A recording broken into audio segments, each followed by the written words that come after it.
Yes,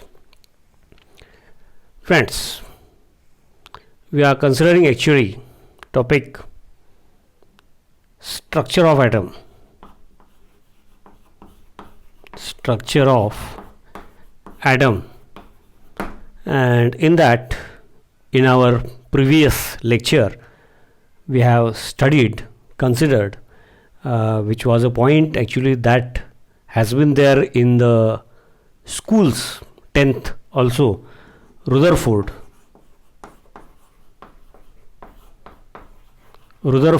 experiment. Okay, तर structure of ॲटममध्ये आपण ॲक्च्युली कशासाठी शिकतो आहे, तर the purpose is to study modern, ज्याला बेस्ड ऑन क्वांटम थिअरी वगैरे असं. अजून क्वांटम थिअरी म्हणजे काय अजून अंदाज नाही, it is just a beginning. म्हणून मॉडर्न इलेक्ट्रॉनिक कॉन्फिगरेशन ओके, शॉर्टमध्ये लिहितो. तर हे आपल्याला लागणार आहे पदोपदी प्रत्येक टॉपिकमध्ये 11वी आणि 12वीच्या, मग MCQs, बोर्ड सगळं. आणि म्हणून हा टॉपिक रुदरफोर्डचं एक्सपेरिमेंट. तर रुदरफोर्डची एक्सपेरिमेंटमध्ये आपल्याला पहिल्यांदा काय लक्षात आलं की there is a nucleus, protons and neutrons are present in the nucleus and electrons revolve round the nucleus.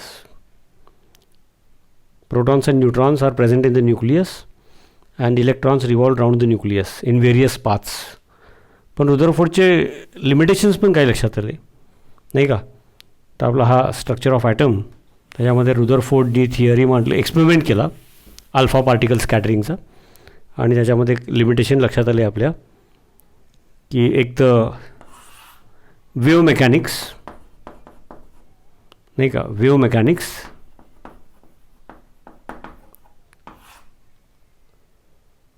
मॅक्सवेलची, त्याप्रमाणे ॲटम शूड बी अनस्टेबल. ते प्रिव्हियस लेक्चरमध्ये कवर केलं, सगळं सांगत नाही, but actually atom is stable. Okay, charge particle in motion, okay, previous lecture तुम्ही पुन्हा बघा.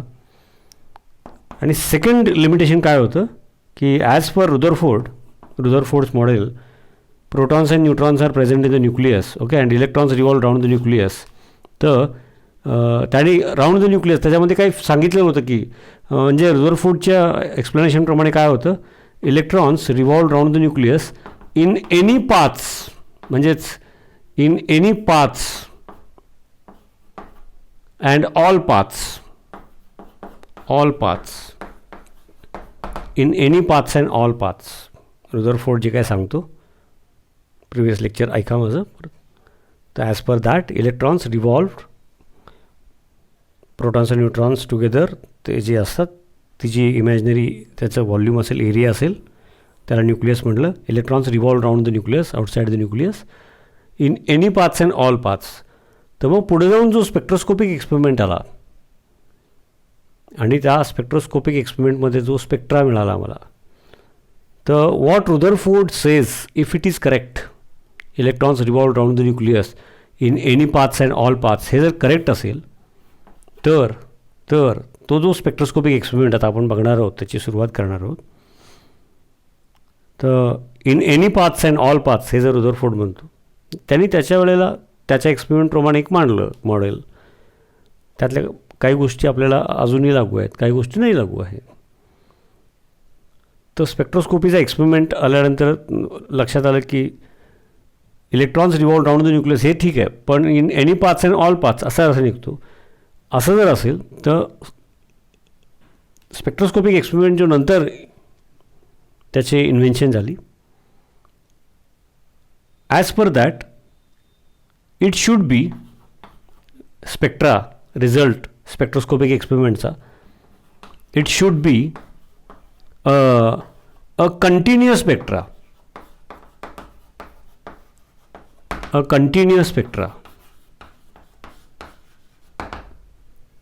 should be a continuous spectra. Actually it is not. Actually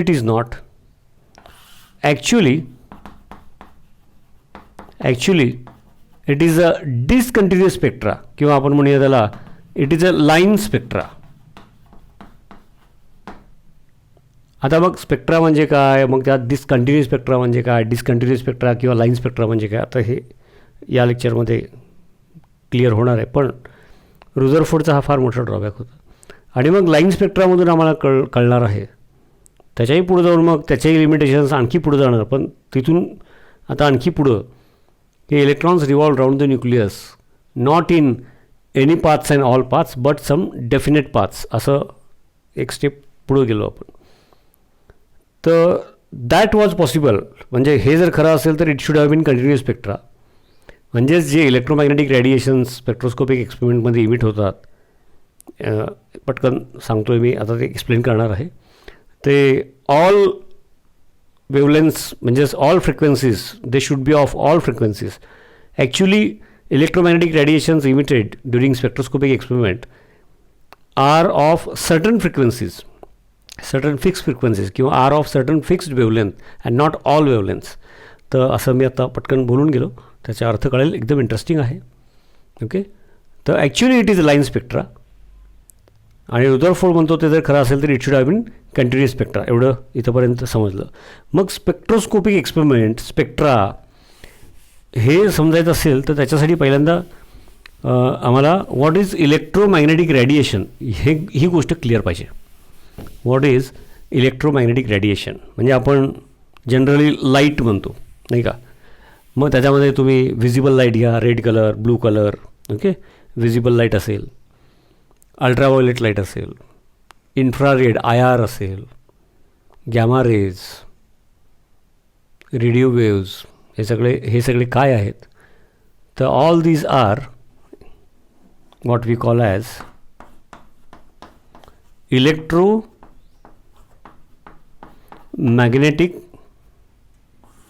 waves. Electromagnetic waves म्हणजे ही आपली व्हिजिबल लाईट आली, अल्ट्राव्हायोलेट लाईट म्हणतो आपण ते आली, IR आलं, मायक्रोवेव्ह ओव्हन वी यूज, ते मायक्रोवेव्ह रिजनमधली म्हणजे ती वेवलेंथ असलेली किंवा ती फ्रिक्वेन्सी असलेली काय येते, इलेक्ट्रोमॅग्नेटिक रेडिएशन. ओके, एखादा आपण तापवल्यानंतर एखादा खिळा वगैरे तो रेड हॉट होतो, म्हणजे काय होतं, तो it emits electromagnetic radiations. UV light ROमध्ये बसवलेलं असतं ते फिल्टरमध्ये, मायक्रो ऑर्गॅनिझम्स, बॅक्टेरिया एस्पेशली त्यांचं ब्रेक करण्यासाठी. तर ती अल्टिमेटली ती काय आहेत, व्हिजिबल लाईट असू दे किंवा IR असू दे किंवा गॅमा रेज असू दे, ते सगळे बेसिकली काय आहेत तर इलेक्ट्रोमॅग्नेटिक रेडिएशन्स म्हणतो आपण, म्हणजेच इलेक्ट्रोमॅग्नेटिक वेव्ज आहेत. म्हणजे काय ते इलेक्ट्रोमॅग्नेटिक, बघा इलेक्ट्रिक आणि मॅग्नेटिक दोन्ही वर्ड्स आलेत. ते समजण्यासाठी एक ॲनॉलॉजी म्हणून मी काहीतरी सांगणार आहे तुम्हाला. ते आपल्या केमिस्ट्रीच्या लेवलला किंवा या टॉपिकच्या दृष्टिकोनातून 11वी-12वी केमिस्ट्री MCQs वगैरे त्या लिमिटमध्ये समजण्याच्यासाठीची ॲनॉलॉजी आहे. नाहीतर त्यातलं त्या फिजिक्स आणि त्या डेप्थला गेलो आपण तर आणखी त्याचं जरा व्यवस्थित बघायला पाहिजे. जरी असलं व्यवस्थित बघायचं असेल तर सुरुवात इथून केलेली तर चांगलं आहे. तर पेंड्युलमचं एक्झाम्पल बघा, म्हणजे तुम्हाला एक अंदाज येईल, व्हिज्युअलाइज होईल की इलेक्ट्रोमॅग्नेटिक रेडिएशन म्हणजे आपण मॅथमॅटिकली किंवा समजून घेतलं किंवा पाठ केलं ते आम्हाला इमॅजिन व्हायला पाहिजे, व्हिज्युअलाइज व्हायला पाहिजे. तर पेंड्युलम आम्हाला माहीत असतो, नाही का. पेंड्युलम हा इकडं स्थिर आहे, म्हणजे हा त्याची स्टेबल पोझिशन आहे. आणि मग हा पेंड्युलम मी काय केला, इकडं वरती आणला, ओके, असं पकडून आणलं इकडं, नाही का. त्याची ही रुटीन पोझिशन ही लेवल होती, तर या लेवलला आलं. आणि इकडं आणून काय केलं, I just let it go, म्हणजे इथून मी असं ढकललं नाही, इथून सोडला. आणि तो सोडला पेंड्युलम, आणि इथं फ्रिक्शन वगैरे नसेल, जर आयडियल कंडिशन असेल, व्यवस्थित पक्का असेल, इथून सोडला मी, असं ताकद पण नाही लावली, धक्का नाही मारला, असं मारलं नाही त्याला, असं इथून सोडला. तर पेंड्युलम इथं थांबतच नाही, त्याची ही रुटीन पोझिशन आहे, स्टेबल पोझिशन आहे. It goes in this direction, इकडं स्थिर झाला आणि परत again it comes here, it goes in this. आणि त्यामुळे पेंड्युलम इकडून तिकडं आणि तिकडून इकडं कंटिन्युअसली जातच आहे. अरे पेट्रोल कुठून आलं येस, तर समजून घ्या ही त्याची स्टेबल पोझिशन आहे. म्हणजे हे इथं ही स्टेबल पोझिशन आहे. याच्या तुलनेमध्ये वेन आय ब्रिंग हिअर, म्हणजेच या हाईटच्या तुलनेमध्ये त्याचा तो वरती घेऊन गेलो ना अगेन्स्ट ग्रॅव्हिटेशनल पूल, म्हणजे ही त्याची हायेस्ट पोटेन्शियल एनर्जी झाली. And because of highest potential energy when I leave, नाही का, त्याला रिलीज केलं, when I release it, it will gain kinetic energy. ही position stable potential energy position to achieve it will come here. त्याची stable potential energy point of view stable position ही आहे. To achieve that it will come here.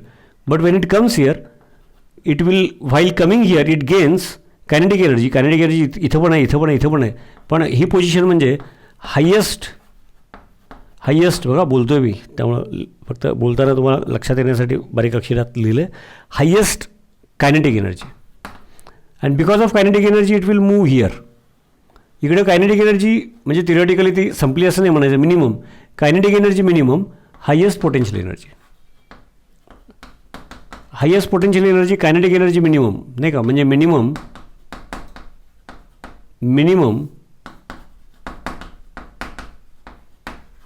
Kinetic energy, highest potential energy. Again it will come here highest kinetic energy minimum म्हणजे stable, minimum लेस minimum potential energy. मग highest kinetic energy म्हणून परत इकडं जाईल. इकडं kinetic energy minimum, highest potential energy, because of that it will come here. इकडं highest kinetic energy minimum potential energy, therefore it will go here. ह्या पोझिशनला आल्यानंतर kinetic energy minimum but highest potential energy, therefore again it will start coming down. इकडे परत kinetic energy highest but potential energy lowest, kinetic energy highest म्हणून इकडे जाणार होतो. अरे असं इकडून तिकडून इकडे जात होतो. म्हणजे काय होत असतं तर potential energy changes into kinetic energy and kinetic energy changes into potential energy. Okay. And because of this inter conversion of potential energy into kinetic energy and kinetic energy into potential energy it will continue to move. थांबणारच नाही तो. म्हणजे तो move होतो म्हणजे त्याला energy कुठून आली तर conversion of potential into kinetic and kinetic into potential and because of that pendulum will continue to move.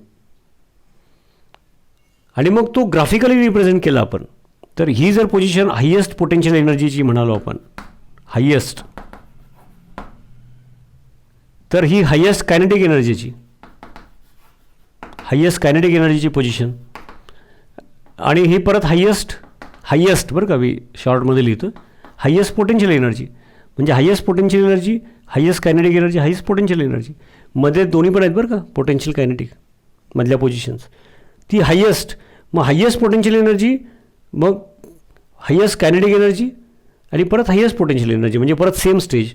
मग सेम स्टेज आली हायेस्ट पोटेन्शियलची, तसं हायेस्ट कायनेटिकची पण येणार बरं का. असं हे काढलं तर इथं कळलं का. कुठलं तर एका वेळेला बघूया. सो द सेम स्टेज म्हणजे पोटेन्शियल एनर्जी हायेस्टवाला point, distance between these two that is the wavelength. त्याला आपण सिम्बॉल लॅम्बडा वापरतो, वेवलेंथ. ओके, वेवलेंथ लॅम्बडा म्हणतो आपण. तसंच हायेस्ट कायनेटिक एनर्जी आणि हायेस्ट कायनेटिक एनर्जी हा इकडेही काढता येतो असा परत, ते पण लॅम्बडा तेवढंच येणार. लॅम्बडा सिम्बॉल आहे तो, वेवलेंथ. म्हणजे मग तो याचा अर्थ काय होतो की सेम पोझिशन येण्यासाठी ग्राफिकल मांडणी केल्यानंतर what is the distance between the same positions, energy point of view वगैरे, वेवलेंथ. मग या फॉर्ममध्ये तो पेंड्युलम एक्सप्लेन करता येईल किंवा इन युनिट टाईम म्हणजे वेव आपण ही एक वेव पकडतो. ओके, ते पण बरोबर येतं. म्हणजे परत हे आयडेंटिकल पोझिशनच आहेत हां. तेच असं पण बोलता येईल, हायेस्ट पोटेन्शियलवाला ही पण एक वेव म्हटलं तर चालेल. आपण नॉर्मली तसं म्हणत नाही. इन युनिट टाईम मग पर सेकंद असेल. ओके, इन युनिट टाईम हे सेम पोझिशन्स किती वेळा येऊन जातात म्हणजे how many waves pass in unit time. Frequency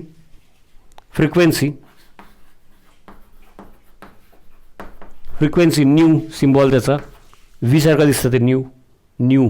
okay, आणि मग त्याचं वेवलेंथ किती आहे म्हणजे सेम पोझिशनमधलं डिस्टन्स, आणि युनिट टाईममध्ये ती एक वेव किती वेळा येऊन जाते म्हणजे फ्रिक्वेन्सी. म्हणजे more frequency more energetic. Unit टाईममध्ये सेम पोझिशन जास्त वेळा येऊन जाते. More frequency more energetic that. Okay, आणि मोर फ्रिक्वेन्सी असेल तर लेस वेवलेंथ. आणि मग फ्रिक्वेन्सी आणि वेवलेंथमध्ये मग हा झाला पेंड्युलमच्या भाषेत मी सांगितलं. मग समजा पेंड्युलमची लेंथ वाढवली असेल तर त्याचा ग्राफ आणि त्याप्रमाणे त्याचा वेवलेंथ वेगळा येणार, फ्रिक्वेन्सी वेगळी येणार.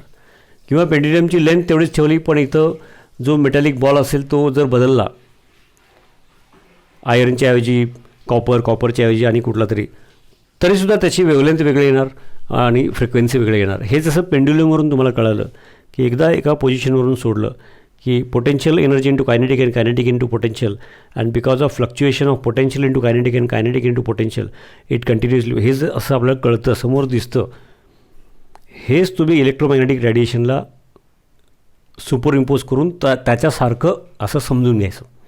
इलेक्ट्रोमॅग्नेटिक रेडिएशन्स म्हणजे त्यातली जी मी म्हणालो ती रेंज आहे. त्यातली कुठलीही असेल, समजा व्हिजिबलमधलं एक कुठला तरी एक टिपिकल ब्लू कलर असेल किंवा अल्ट्राव्हायोलेट लाईटमधली कुठलंही एक वेव असेल, म्हणजे काय एक इलेक्ट्रोमॅग्नेटिक रेडिएशन कुठली, म्हणजे शेवटी काय असतं हे आता ते सेपरेट सांगणार नाही, याच्यावरून समजून घ्यायचं.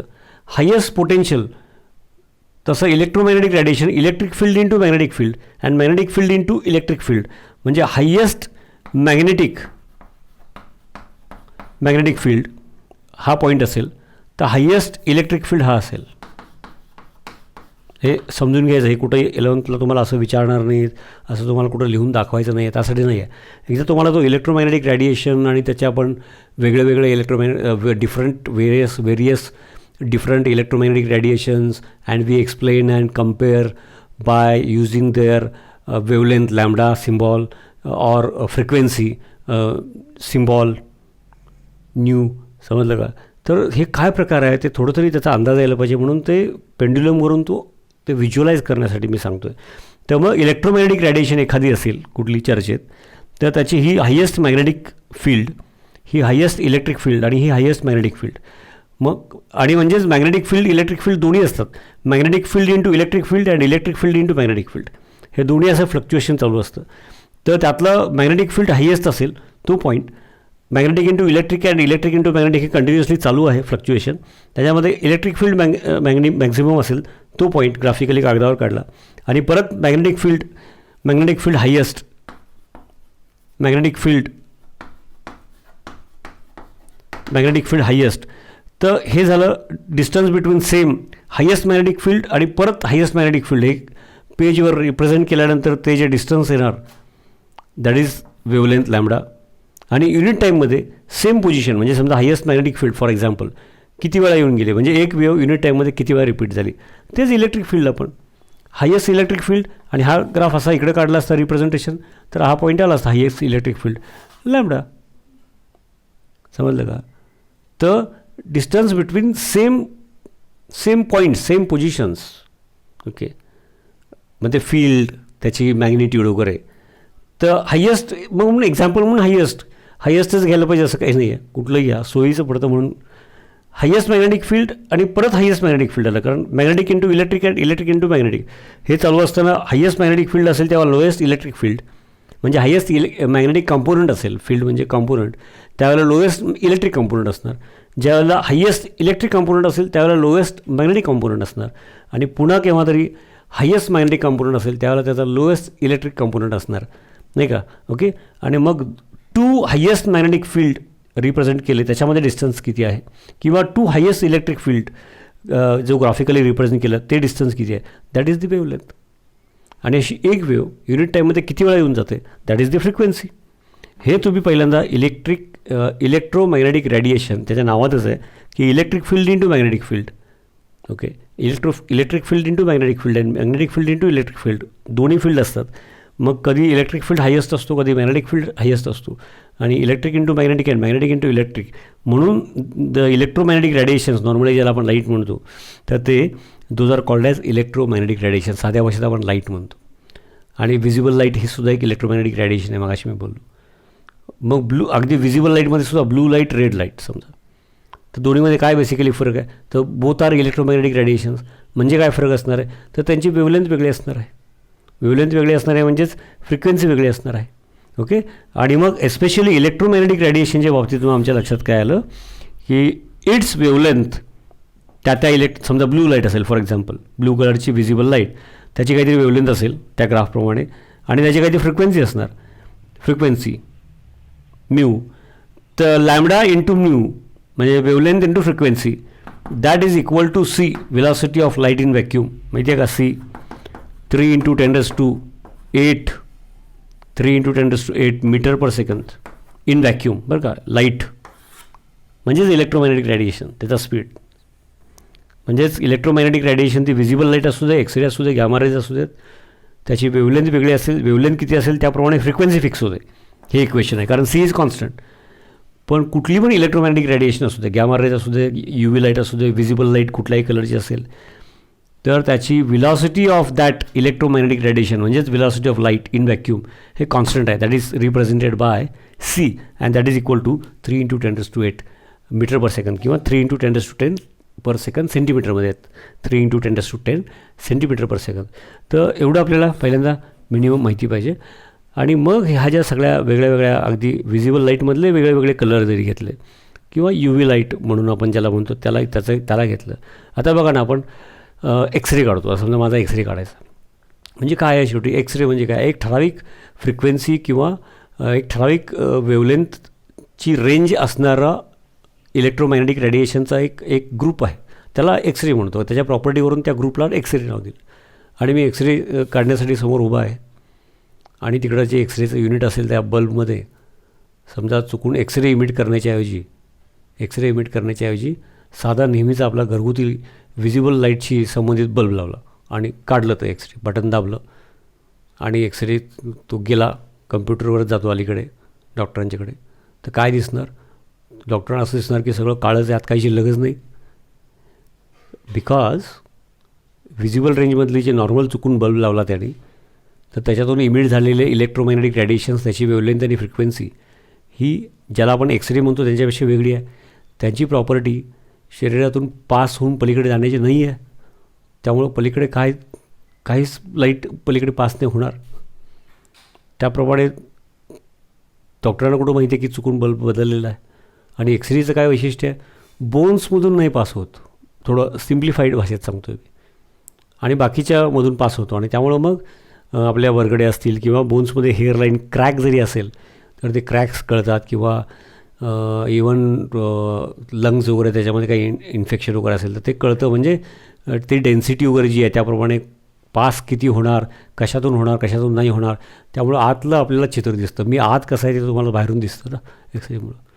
चुकून तिथं गॅमारेजचं लावलं एक्सरे समजून, समजा गॅमारेज इमिट करणार म्हणजे असं लावता येत नाही, आपण कल्पना करू. गॅमारेज व्हेरी हायली एनर्जेटिक, पण लावला अशी कल्पना करा. आणि मी एक्सरे समजून समोर उभा राहिलो, काढला. गॅमारेज बोन्समधून काय जे असेल त्याच्यातून पास होणार, म्हणजे सगळं व्हाईट, म्हणजे आत काही शिल्लकच नाही आहे. असा एक्सरे मागं दिसेल तुम्हाला, सगळं व्हाईट दिसणार सगळं.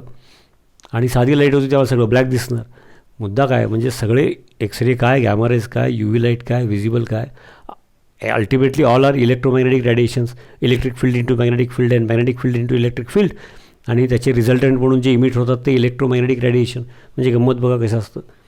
समजा हा इलेक्ट्रिक कॉम्पोनंट असेल हे असं, तर त्याला परपेंडिक्युलर हा magnetic component, perpendicular to each other.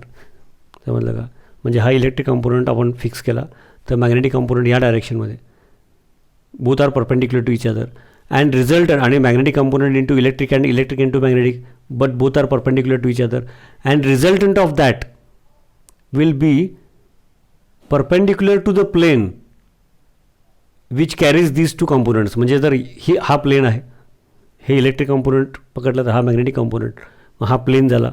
आणि म्हणजेच electromagnetic radiation which is a result of fluctuation of these two, electric and magnetic, perpendicular to that plane, म्हणजे असा किंवा मागं. लक्षात घ्या. मग हे जर मी असं पण करू शकतो, हा इलेक्ट्रिक कॉम्पोनंट आणि हा मॅग्नेटिक कॉम्पोनंट, तर हा प्लेन होईल. Both are perpendicular to each other.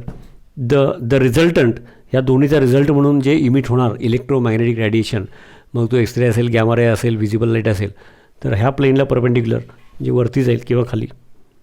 तर असा तो गरजेपुरतं समजून घ्यायचं. हे या टॉपिकला उपयोगाला येणार त्या लिमिटमध्ये समजून घ्यायचं. हा पॉईंट एस्पेशली केमिस्ट्रीमध्ये सांगतो आहे. तर ते तुम्हाला एक अंदाज यावा. तर इलेक्ट्रोमॅग्नेटिक रॅडिएशन आणि हे जे वेगळे वेगळे इलेक्ट्रोमॅग्नेटिक रॅडिएशन आहे ते एकमेकांशी तुलना कशी करणार, त्यांचे गुणधर्म वेगळे वेगळे आहेत. जसं मी म्हणालो की एक्सरे काढतो आपण, गॅमा रे काढत नाही, नाही का? ठीक आहे. किंवा व्हिजिबल लाईट किंवा कुठली पण इलेक्ट्रोमॅग्नेटिक रेडिएशनचा बल्ब लावून एक्सरे येऊ शकत नाही. त्याचे कारण का? तर त्यांची एनर्जी म्हणजेच काय, त्यांच्या थोडक्यात आपल्या आत्ताच्या भाषेमध्ये त्यांची वेवलेंथ वेगळी वेगळी आहे, त्यांची म्हणजेच फ्रिक्वेन्सी वेगळी वेगळी आहे. मग more the frequency more energy. Gamma रेची एनर्जी हायेस्ट आहे, म्हणजे बोन्समधून पण पास होणार, सगळ्या शरीरातून पास होणार. एक्सरेचं वैशिष्ट्य आहे की बोन्समधून नाही पास होईल पण बाकीचं जाईल. मुद्दा समजतो का? अशी तुलना आहे. ओके, काय हरकत नाही. तर मुद्दा काय, पण वैशिष्ट्य काय, म्हणजे प्रत्येकाचे वेगळे वेगळे फ्रिक्वेन्सी असणार, म्हणजे फ्रिक्वेन्सी म्हणजे एनर्जीला रिलेटेड प्रत्येकाची वेगळे वेगळे वेवलेंथ असणार electromagnetic radiation. But its wavelength and its frequency म्हणजे लॅम्बडा अँड न्यू, ओके, त्यांची multiplication lambda into nu, frequency into wavelength, multiplication of that will be equal to C, velocity of light in vacuum constant. हा एक equation. तर एवढं electromagnetic रेडिएशनबद्दल एवढा अंदाज असावा, एवढी माहिती असावी. त्यानंतर मग तुम्हाला इलेक्ट्रोमॅग्नेटिक स्पेक्ट्रम म्हणजे काय ते सांगतो. म्हणजे रुदरफोर्ड साहेबांचा आपण एक्सपेरिमेंट बघितलं, अर्लियर लेक्चर तुम्ही बघितलं नसेल तर ते बघायला पाहिजे, ते समजून घ्यायला पाहिजे, मग या लेक्चरमध्ये या, नाहीतर गोंधळ होणार. आणि हे आत्ता जे मी सांगितलं ते तुम्हाला त्याचा एक अंदाज येण्याच्या दृष्टिकोनातून सांगितलेलं आहे. ते कुठेतरी डेफिनेशन लिहायची आहे, नोट लिहायची असं नाही, ठीक आहे. ते वेवलेंथ, व्हॉट इज वेवलेंथ वगैरे ते तेवढं असतं, ते ठीक आहे. हे ॲनॉलॉजी म्हणून त्याच्यावरून इमॅजिन होण्यासाठी. ओके, मग रुदरफोर्डची एक्सपेरिमेंट झाला, तो गोल्ड फॉईल वगैरे, आणि त्यानंतर स्पेक्ट्रोस्कोपिक एक्सपेरिमेंट आहे, तो पण समजून घ्यायचा आहे. मुद्दा काय की समजून घ्यायचा आहे. मग बोरची थिअरी जी आली ती याच्यावर बेस्ड आहे. रुदरफोर्ड नंतर बोर साहेब, ओके, त्यांचं मॉडेल, ॲटॉमिक मॉडेल बघणार होतो आपण. त्याच्यासाठी तुम्हाला स्पेक्ट्रोस्कोपिक एक्सपेरिमेंट समजून घेणं गरजेचं आहे. तर फर्स्ट स्पेक्ट्रोस्कोपिक एक्सपेरिमेंट आमच्या ॲटॉमिक स्ट्रक्चरच्या हिशोबाने जो केला तो हे ग्लासचा आहे बरं का. हे ग्लास आहे, एक चांगल्या क्वालिटीचा ग्लास. आणि इनिशियली इकडं हायड्रोजन भरला होता, ओके. तर हायड्रोजन डिस्चार्ज ट्यूब असं म्हटलं. म्हणजे काय आहे बघा, व्हेरी व्हेरी हाय पोटेन्शियल, हे निगेटिव्ह आणि हे पॉझिटिव्ह असं जोडलं. व्हेरी व्हेरी हाय पोटेन्शियल, आपल्या नेहमीचे घरामधले एवढं लागतं ते नव्हे, किंवा मोबाईल चार्जिंग करायला लागतं ते पोटेन्शियल नाही, व्हेरी व्हेरी हाय पोटेन्शियल. आणि मग तेवढे हाय पोटेन्शियलमुळं जे ते हायड्रोजन गॅस इथं आहेत, ओके, त्याच्यामधली ती कायनेटिक एनर्जी आणि ते इलेक्ट्रॉन्स, ते असं काही चेंजेस होतील त्यामध्ये की जसं की आपण लोखंड एवढं तापवलं की इट बिकम्स रेड हॉट. म्हणजे काय, तर heat absorb, rate of absorption of heat absorb झाली तर हीट रिलीज पण होणार ना, from hot body to cold body. पण ॲब्सॉर्प्शनचा रेट एवढं जास्त आहे, त्यामुळं रिलीज होताना heat electromagnetic, it releases in the form of electromagnetic radiation. Absorb झाली हीट फॉर्ममध्ये, रिलीज झाली इलेक्ट्रोमॅग्नेटिक रेडिएशन फॉर्ममध्ये. रेड हॉट दिसतो बघा कधी कधी जास्त तापवल्यानंतर. तसं very very high potential and high pressure Wien applied. तर इथं जे हायड्रोजन गॅस आहेत त्यांच्यामध्ये ती कायनेटिक एनर्जी वगैरे वाढल्यामुळं काय होणार, it will start emitting electromagnetic radiations. इथं इलेक्ट्रोमॅग्नेटिक रेडिएशन्स इमिट व्हायला लागले. आता हे नंतर तुम्ही सोडियमला वगैरे कुणालाही मॉलेक्युलला एलिमेंटला करू शकता. Electromagnetic radiations are emitted. मग त्यातले only certain few rays should be available. म्हणून हे इथं लेड प्लेट आणि त्याच्यामध्ये एक फक्त स्लिट आहे, एक ॲपर्चर स्मॉल होल स्लिट आहे. मग तिथून इलेक्ट्रोमॅग्नेटिक रेडिएशन झाले. इथं प्रिझम, आणि प्रिझममधून काय झालं तर आपल्याला पूर्वी माहीत नव्हतं इलेक्ट्रोमॅग्नेटिक रेडिएशन म्हणतो आहे मी, पण ती एकच इलेक्ट्रोमॅग्नेटिक रेडिएशन नाही, म्हणजे त्याची एकच वेवलेंथ किंवा फ्रिक्वेन्सी नाही आहे. आता एक वेवलेंथ एखाद्या इलेक्ट्रोमॅग्नेटिक रेडिएशनची माहीत असेल तर फ्रिक्वेन्सी काढता येते. त्यामुळे कुठल्या तरी एका भाषेत बोलूया. तर समजा की वेगळे फ्रिक्वेन्सीचे इलेक्ट्रोमॅग्नेटिक रेडिएशन्स आहेत, म्हणजेच वेगळे वेवलेंथचे. तर वेगळे फ्रिक्वेन्सीचे electromagnetic radiations when they pass through prism, त्यांच्या अँगल ऑफ डेव्हिएशन, फिजिक्सच्या स्ट्रिक्ट भाषेत मी बोलत नाही मुद्दाम, अँगल ऑफ डेव्हिएशन, ओके, वेगळा असणार.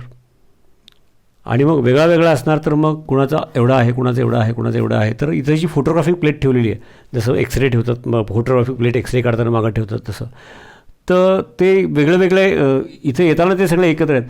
प्रिझममधून मात्र अँगल ऑफ वेगळे वेवलेंथ, म्हणजे वेगळे फ्रिक्वेन्सीचे electromagnetic radiation, angle of deviation वेगळा असणार. त्याच्या फ्रिक्वेन्सीप्रमाणे तो अँगल ठरलेला असेल. आपण त्याच्या कॅल्क्युलेशनमध्ये फार जाणार नाही सध्या, आम्हाला फक्त ब्रॉडली समजून घ्यायचं आहे. नाही का. व्हेरी हाय पोटेन्शियल हाय प्रेशरला hydrogen gas it will emit electromagnetic radiations. त्याचे ठराविक रेज मिळावेत आम्हाला फक्त म्हणून slit it is pass through prism. प्रिझममधून आज आमच्या काय लक्षात आलं की ते जे दिसलं ते आम्हाला कळलेलं आहे म्हणून मी आधीच सांगतो आहे की 10-15 प्रकारचे इलेक्ट्रोमॅग्नेटिक रेडिएशन समजा असतील. आम्हाला आधी माहीत नव्हतं की कमी असणार आहे का जास्त असणार आहेत का सगळेच प्रकारचे असणार आहेत. तर वेगळे वेगळे फ्रिक्वेन्सी असेल तर अँगल ऑफ डेव्हिएशन वेगळं वेगळं असेल तर कुणाचा अँगल ऑफ डेव्हिएशन हा होता तर इथं हिट झाला तो. कुणाचा वेगळा जरा त्याच्यापेक्षा वेगळा अँगल होता तो it will hit the photographic plate here penetrate collide आणि त्यामुळे इथं व्हाईट दिसलं इथं व्हाईट दिसतं इथं बाकी ब्लॅक. ओके. याचा अर्थ काय होतो की अँगल ऑफ डेव्हिएशन एक ठराविक असल्यामुळं तो इथं आला. कुणाचा त्याच्यापेक्षा जरा वेगळा आहे म्हणून तो इथं आला त्याच्यापेक्षा वेगळा इथं आला. म्हणजे इलेक्ट्रोमॅग्नेटिक रेडिएशन एका ठराविक फ्रिक्वेन्सीचे किंवा ठराविक वेव्हलेंथचे समजा याला λ1 म्हणूया याला λ2 म्हणूया याला λ3 म्हणूया असे काही ठराविक आपण 3 काढलेत सोयीसाठी म्हणजे समजा 10 असतील तर तेवढेच वेव्हलेंथचे इलेक्ट्रोमॅग्नेटिक रेडिएशन्स इथं इमिट झालेले आहेत. आणि मग याच्यामध्ये पण हिट होऊ शकणारे इलेक्ट्रोमॅग्नेटिक म्हणजे इतर वेव्हलेंथ λ1 आणि λ2च्या मध्ये पण वेव्हलेंथ असणारे electromagnetic radiations they are in existence ते असतात पण इकडे इमिट झालेले नाही आहेत. खालचे इमिट नाही झालेले आहेत वरचे इमिट नाही झालेले आहेत. समजलं का. याचा अर्थ काय होतो की या एक्सपेरिमेंट पुरतं सिम्प्लिफाईड भाषेत बोलूया की 3 काढले समजा 10 आहेत तर हे ठराविक 10 वेव्हलेंथ असलेलेच इलेक्ट्रोमॅग्नेटिक रेडिएशन्स या एक्सपेरिमेंटमध्ये इमिट झालेले आहेत. मग ठराविक वेव्हलेंथचेच म्हणजे ठराविक फ्रिक्वेन्सीचेच इलेक्ट्रोमॅग्नेटिक रेडिएशन्स या एक्सपेरिमेंटमध्ये इमिट झालेले आहेत. आता ते का इमिट होतात तर इलेक्ट्रॉन्स मग तो परत त्याच्या आणखी वेगळ्या फिजिक्समध्ये जावं लागतं. मुद्दा काय बघा आपल्याला पहिला स्पेक्ट्रोस्कोपिक एक्सपेरिमेंट समजून घेणं हा सध्याच्या या अर्लियर त्याला मी इंट्रोडक्टरी म्हटलं होतं रुदरफोर्ड एक्सप्लेन केलं तर हे या टॉपिकचं सेकंड लेक्चर आहे. तर न्यूक्लियस प्रोटॉन्स आणि न्यूट्रॉन्स आर प्रेझेंट. समजा इलेक्ट्रॉन इथं रिव्हॉल्विंग राऊंड द न्यूक्लियस समजा इथं आहे. वेन इट ॲब्सॉर्ब्स एनर्जी त्याची एनर्जी वाढली तर त्याची पाथ वेगळी असेल. And Wien that energy is again given out तो परत ओरिजिनल पाथला येणार. हे चालू असतं. त्याच्यामध्ये जे इमिट होते इलेक्ट्रोमॅग्नेटिक रेडिएशन एनर्जी इमिट होते that is emitted in the form of electromagnetic radiations. आणि मग ठराविक वेव्हलेंथचेच इलेक्ट्रोमॅग्नेटिक रेडिएशन्स इमिट झालेले आहेत म्हणजे ठराविक फ्रिक्वेन्सीचेच झालेले आहेत. सगळ्या फ्रिक्वेन्सी याच्या आणि याच्यामध्ये पण वेव्हलेंथ आहेत ना. ही नाही इमिट झाली या वेव्हलेंथची नाही झाली या वेव्हलेंथची नाही झाली या वेव्हलेंथची. याचा अर्थ ठराविक electromagnetic radiations corresponding to certain wavelength means some definite frequencies are emitted and not all frequencies are emitted. आणि म्हणून हीच फोटोग्राफिक प्लेट आपण जेव्हा असं व्यवस्थित बघितली तेव्हा असं लक्षात आलं की या वेव्हलेंथची इमिट झाली या वेव्हलेंथची इमिट झाली. मग काही वेव्हलेंथ जवळजवळ आहे त्यांच्यामधले difference in the wavelength magnitude काही फार जवळ आहेत. 3चा ग्रुप आहे कुठं 2चा ग्रुप आहे कुठं सिंगल त्यांच्यामध्ये डिफरन्स जास्त आहे. तर म्हणजेच काय electromagnetic radiations of some certain definite frequencies are emitted and not all frequencies are emitted. लक्षात आलं का. म्हणजेच हा लाईन स्पेक्ट्रम आहे म्हणजेच हा डिसकंटिन्युअस स्पेक्ट्रम आहे.